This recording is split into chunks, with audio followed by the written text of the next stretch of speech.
Welcome back to another episode of Travis Can I Have This? Today, we are talking about an age-old question that is in the air right now because there are a lot of new doctors entering the workforce. It is a very exciting time for many doctors right now as you are getting your first job as a doctor. Congratulations. But a lot of times this question comes up when we're talking W-2 employee versus 1099 independent contractor. You got two job offers. Which one do you decide? They are different amounts. There's different tax implications. There are some difficult things that are hard to know as you navigate this decision. So today we are going to dive super deep, deeper than you ever wanted to go into this question so that you feel very confident when you look at your job offers. And if it's W-2 or if it's 1099, you know exactly what that means for your take-home pay. We have a free, very cool calculator. Never seen anything like this out there. Haven't looked that hard, but I made it. And this will help you enter the factors that you need to enter to decide which job you should take. That is included in the show notes. And we're going to get into it. We have 8 things that you must know, that you need to look at when you're comparing a W-2 job versus a 1099 job. Let's get into it. All right, real quick, before we get into the 8 things that you need to look at, let's make sure you understand what we mean when we say W-2 and what we mean when we say 1099. This might seem very basic for many people, but I just talked to my niece who was paid as a 1099 last year. Didn't really understand what was going on at the time. It was a summer job. They said, "Hey, we're paying you 1099." She filled out some forms. She didn't really know what she was doing. And then come this April, she finds out she owes way more taxes than she thought she was. So make sure we understand. Everyone in the whole world needs to understand this really well. Okay, let's first talk W-2 employee. This is traditional employee. You get a paycheck every couple weeks. Sometimes as an associate, you might get it once a month. Let's pretend you're an associate. You produce $30,000. You're getting paid 30% of that. So you get paid $10,000 this month. But when you get your paycheck, you only see $8,000 because there's $2,000 that get taken in taxes. You don't even understand what taxes, Social Security, Medicare, maybe some federal income withholding, whatever. But you get a paycheck, taxes are withheld. You are an employee. As a general rule of thumb, your duties are dictated by your employer, and you don't have a lot of autonomy in your job. The other type of job is a 1099 job, also called an independent contractor. In the same situation, if you produce $30,000, you earned $10,000 that pay period, you're going to get a $10,000 payment. No taxes are withheld. It feels really good in the moment, but it won't feel really good next April when you pay your taxes. So you got to plan for that. Usually these types of jobs need to have your own autonomy. Somebody can't be barking down your neck, telling you exactly what to do. The IRS has their own website on if you are a W-2 employee or a 1099 independent contractor. There are some employers or companies that are paying people in the wrong classification. Just in summary, you probably already know this, but a company, it's better for them if you're 1099 because they pay less in payroll taxes. So they want you to be a 1099 independent contractor, but you end up paying those payroll taxes. So you don't want to be sometimes. We're going to break this down, but these are the typical ground rules on W-2 versus 1099. Now, one other little caveat with 1099. If you are being paid as a 1099 independent contractor, when it comes to your taxes, you can actually choose one of 2 ways to be taxed. There might be a bit more, but there's really one of 2 ways. One is you're taxed as a sole proprietor, Two is you're taxed as an S corporation. Now, you might hear people talk about forming an LLC. I think that creates a lot of confusion. An LLC actually is not a tax entity. The IRS ignores LLCs. Really, your options are a sole proprietor or an S corporation. A sole proprietor, you can have an LLC and be taxed as a sole proprietor. A sole proprietor, it's simpler to set up. It's, a lot cheaper to get going, but you pay more in self-employment taxes. As an S corporation, it takes more money to set it up and infrastructure and more management, but you can save some money on employment taxes. So just know W-2 versus 1099. 1099 has these two caveats of sole proprietor or S corporation. All right, now that we feel like we are ready to roll, let's talk about 8 things that you must know if you're evaluating W-2 versus 1099. The first thing, and this is the number one thing we always talk about with people, is how much money you're going to make. The total income that you're going to make is going to be the single biggest factor on your take-home pay. Now, I'm typically evaluating when I'm talking about this W-2 versus 1099, I'm typically trying to help you understand how much money you will make after taxes. And the higher your income, typically the more money you will make after taxes as a 1099 using the S Corp option versus being a W-2. So higher income, usually it's better to be 1099. Lower income, usually it's better to be W-2. As a general rule of thumb, this break even on like, hey, when's it better to be W-2? When's it better to be 1099? There's a whole host of factors.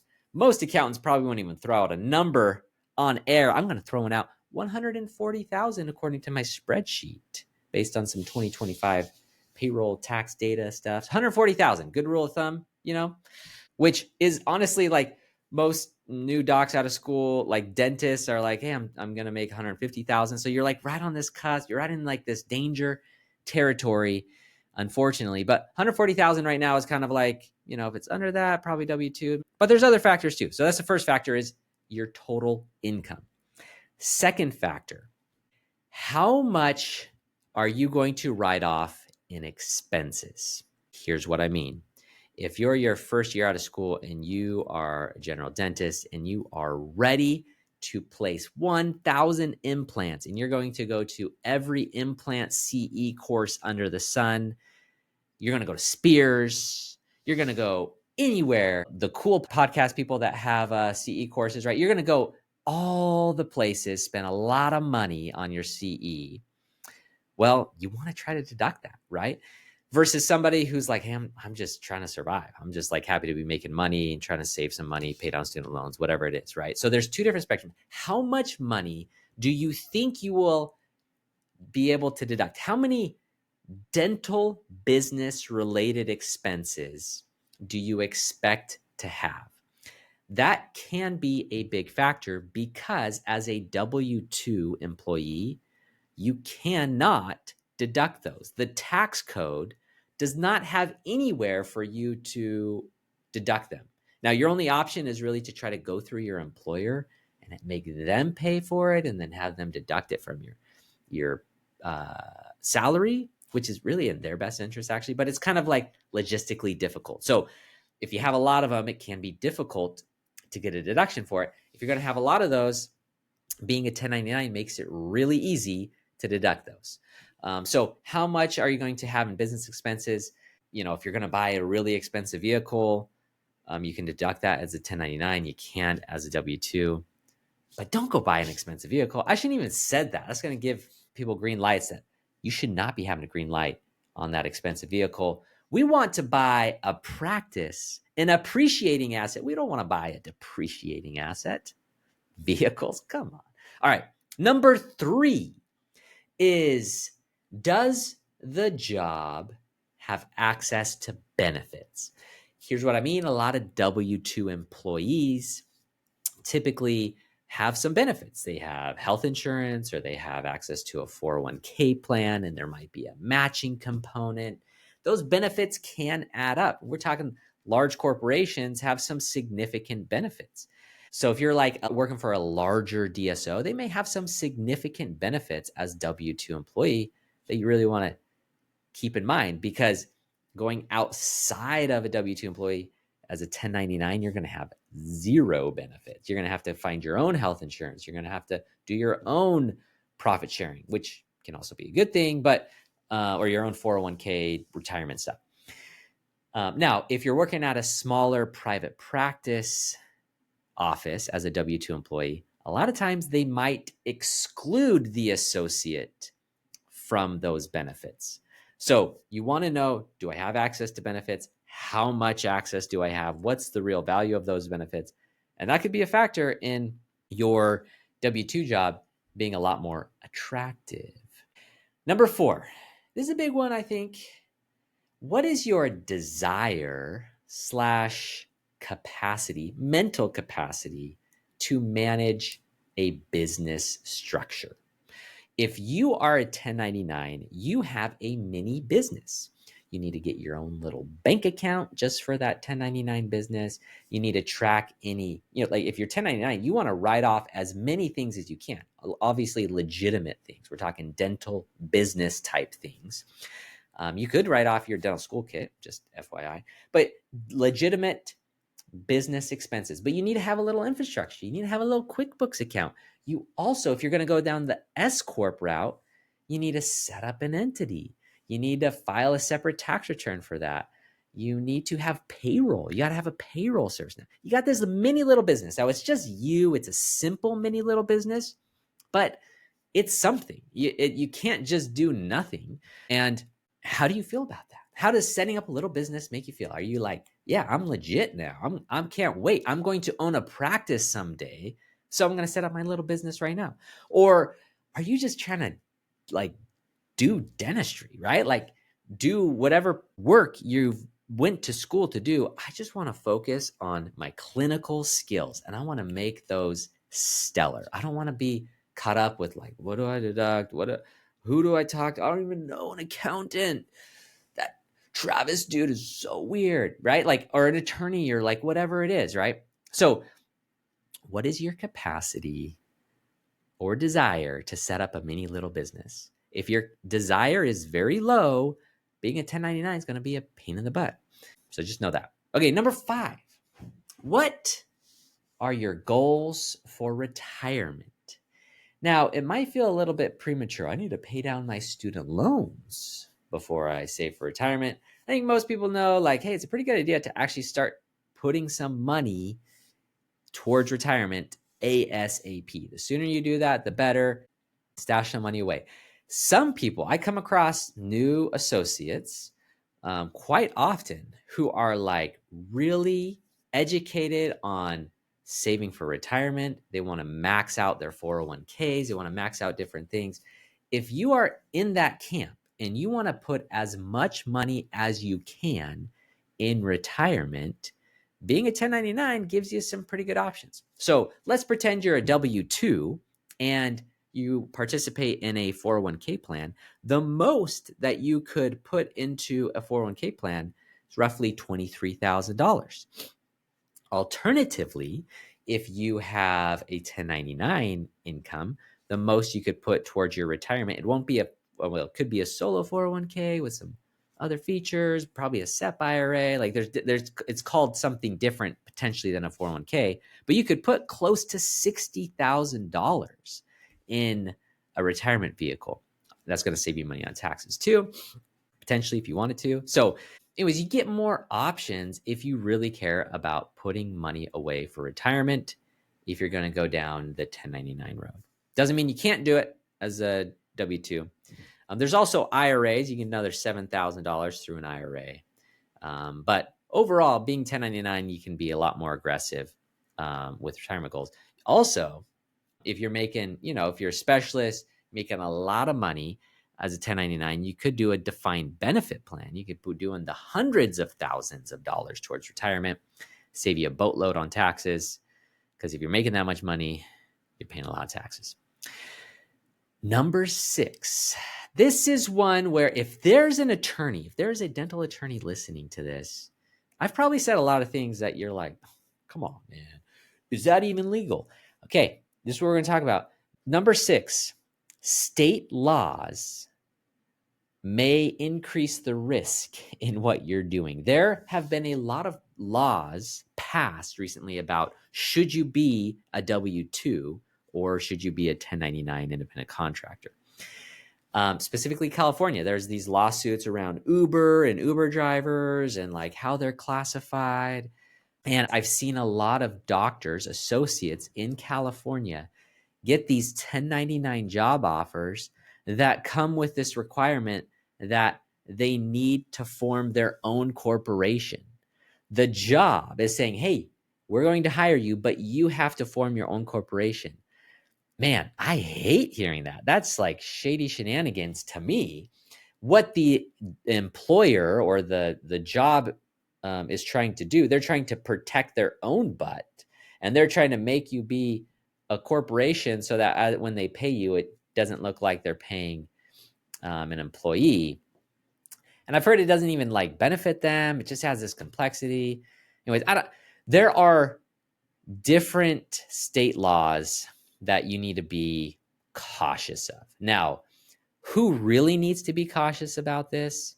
The employer, the person that's paying you the money, because they are the ones that are responsible for determining the correct classification. It shouldn't be up to you to decide. It should be up to the employer or the company that you're working for. They should decide, and they should be working with an attorney to make sure it's classified correctly. There are legitimate situations where dentists can be paid as 1099 independent contractors. There are also a lot of situations where the dentist should probably be a W-2 employee. So it really shouldn't be up to you to decide. But as an associate, as someone desperate to make some money, have all these loans, I just want to start making some money. You don't really have a lot of leverage in this. Really, it's a take it or leave it kind of thing. But if you want to be very cautious, if something seems fishy, like, hey, they're making me do this, if any job is making you form a corporation, my hairs go up a little bit. Yours should too. So be careful about that. And if something feels fishy, there's great dental attorneys out there you can talk to as well that can give you an opinion on it. But if something feels fishy, it's specifically probably going to be around being a 1099 contractor. Probably don't do it. If it doesn't feel right, or, talk to someone before you do. So be cautious of state laws wherever you're looking for your jobs. Number 7, what is your risk tolerance when it comes to taxes? And there's kind of 2 angles to look at with this. If you are, pretty comfortable taking tax deductions, even if you take like a no-brainer business deduction, a CE course, that's a no-brainer. Like, you should deduct that if you're a 1099 and you go to a CE course. But even that comes with some level of risk, right? Like, if the IRS sees it, they could say, well, hey, where's your receipt? And like, maybe you don't save your emails, or, like, there's some risk associated with any business deduction that you take. And you could take a lot more, and people do. And I'm not saying that you should, but what's your risk tolerance from a tax perspective? If you lean towards being more aggressive, and I'm not talking illegal, I'm talking just, more aggressive, the 1099 route could benefit you more. Also, what's your risk for potentially owing money in April, right? If you're not working with an accountant and you 1099, you're probably going to owe some money in April. And if that scares the bejeebies out of you, then being a 1099 is, it's going to be hard. You need to hire an accountant or somebody to make sure you're paying your taxes ahead of time, or you're at least prepared for what's coming in April. So if paying taxes scares you, or taking deductions that potentially might get audited, if that scares you, then, the 1099 route is going to be a little bit harder. And if you're just ultra conservative, being a W-2 is going to be the right short-term solution. Now, if you eventually want to become a practice owner, you're going to have to adopt kind of your philosophy with the IRS. You're going to have to report certain things with the IRS. Number 8, what are your long-term goals? Now, I actually don't want to give this one too much weight, but I'll just say this. If you're paid as a 1099 and if you set up an S corporation, you're pretty well set up to roll into practice ownership. I help a lot of doctors when they want to buy a practice. I help them look at the practice, evaluate the practice, and then they buy it, and then they got to get everything set up. And like you get a bank loan and the bank wants to know what's the name of your corporation, what's the EIN of your corporation, what's all these different things. If you've already been paying money as an S corporation, as a 1099, that's going to be really easy to get set up. Some attorneys will tell you to form a new LLC or a new corporation. I don't know if that's necessarily necessary in most situations. So you can roll that into practice ownership pretty easily. Also, there's some nice retirement benefits of doing that, meaning you can become a practice owner and fund your retirement plan without having to contribute to the staff right away. So if you're planning to buy a practice in the near term and you have an opportunity to be paid as a 1099 contractor and you can set up an S corp and your take home pay is solid, that could be a good option as you roll into practice ownership. All right, so those are the 8 things. Let's just summarize. I'm going to tell you the pros and summary of being W-2 versus the pros of being 1099. And just know, as I'm saying the pros of being W-2, the opposite is a con of being a 1099, and the same thing the other way. So the pros of being a W-2 employee: it's easier, it's more predictable, taxes are handled automatically for the most part. Like you might owe a little money in April, you might get a little refund, but taxes are mostly going to be handled. You might get some benefits. There's fewer costs, just administrative costs, than being a W-2. And there's less risk in, surprises. It's predictable. It's safe. Might not be the most efficient at every level, but it's fairly reliable. Then there's 1099. The benefits, the pros of being a 1099 is you get flexibility with your retirement plans.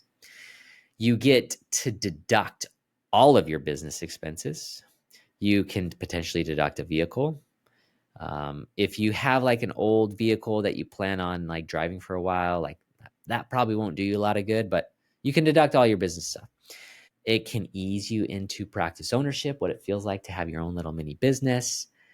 And it just feels like you're legit. Like there are people, it just seems like everyone's like so happy to like form an LLC. Hey, I got to form an LLC. I guess I made it in this world. Formed an LLC, right? It just feels more legit sometimes, like for people. And again, to summarize, we're calling the break-even point, not knowing anything really about your specific situation, but I'm calling the break-even point on these two from a cash perspective around 140,000. But don't go into this blind. Use my worksheet that I have. And in my worksheet, it's going to go through a lot of these things that we talked about. You're going to type in the W-2 compensation, if you're single or married, what state you're in, and then if you plan to have any business expenses, and if those business expenses will be paid by your employer or your job. And then at the bottom, it'll tell you what is your estimated net check. And I'll say this, I was playing around with some numbers, and the delta that we're playing with, you know what? We shouldn't use the word delta in dentistry, right? The variance that we're playing with here is a few $1,000s usually. Like if you start making a lot more income, the variance can be like $15,000, meaning you save $15,000 by being an S corporation versus W-2.